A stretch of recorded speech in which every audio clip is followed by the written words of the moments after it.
Hello សួស្តីបងប្អូនខ្ញុំឈ្មោះវ៉ាន់ហើយខ្ញុំមានជំនាញសៀកផ្នែក Diapolo ខ្ញុំឈ្មោះវ៉ាន់សៃនាងខ្ញុំជំនាញសៀកបង សម្រាប់ខ្ញុំមានអារម្មណ៍ថាសប្បាយចិត្តខ្លាំងព្រោះដោយសារតែយើងចំណាយពេល10ឆ្នាំជាង15 16ឆ្នាំដើម្បីបញ្ចប់ការសិក្សាមួយហ្នឹង អូយបងអើយខ្ញុំមានអារម្មណ៍ថាសប្បាយរីករាយមែនតើដែលបានបញ្ចប់ការសិក្សាព្រោះអីយើងហាត់យូរហើយខ្ញុំចំណាយពេលហាត់រៀនហ្នឹងរយៈពេល12ឆ្នាំ ខ្ញុំចាប់ផ្ដើមចូលរៀននៅឆ្នាំ2009យើងរៀនទាំងសៀកទាំងសាលារដ្ឋហើយនៅអាយុចន្លោះពី10ឆ្នាំនេះហ្នឹង ហើយសម្រាប់ការពិបាកហ្នឹងគឺវាពិបាកច្រើនដែរវាអត់មានងាយស្រួលព្រោះអីជំនាញសៀកវាមិនមែនជាជំនាញមួយដែលពួកយើងងាយស្រួលហាត់មួយថ្ងៃអាចចេះព្រោះអីវាត្រូវការប្រើពេលវេលារៀ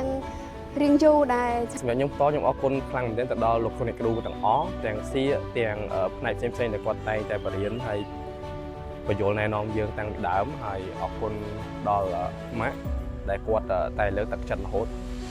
ចាសម្រាប់បងប្អូនចំនួនក្រោយបើសិនជាបងប្អូនមានចំណាប់អារម្មណ៍ក្នុងការហាត់សៀកបងប្អូនអាចមកចុះឈ្មោះហាត់រៀនជាមួយ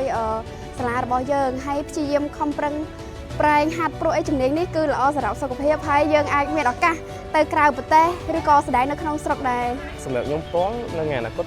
ពេលដែលខ្ញុំបញ្ចប់ពីការសិក្សាសាលាទស្សនវិជ្ជាខ្ញុំមានគោលដៅថាយើងចង់ខ្លាយទៅជាសិល្បករហើយយើងចង់បើក business ដំបូងមួយសម្រាប់ខ្លួនឯងពេលដែលយើងចាស់ទៅ ក្រោយពីខ្ញុំបានបញ្ចប់ការសិក្សាខ្ញុំមានគម្រោងខ្លាយជាគ្រូបង្ហាត់សៀកបង សម្រាប់ខ្ញុំផ្ទាល់ខ្ញុំមានតែឲ្យពួកគាត់ខិតខំប្រឹងប្រែងបន្ថែមព្រោះដោយសារតែគាត់ត្រូវតែអភិវឌ្ឍសមត្ថភាពរបស់ពួកគាត់បន្ថែមព្រោះតែពីមួយឆ្នាំទៅមួយឆ្នាំយើងត្រូវការអីដែលថ្មីហើយអីដែលប្លែកអញ្ចឹងខ្ញុំលើកទឹកចិត្តឲ្យគាត់ខំប្រឹងហាត់សៀកបន្ថែមហើយមួយទៀតកុំឲ្យគាត់បោះបង់ការសិក្សាយើងសិក្សាផងយើងហាត់សៀកផង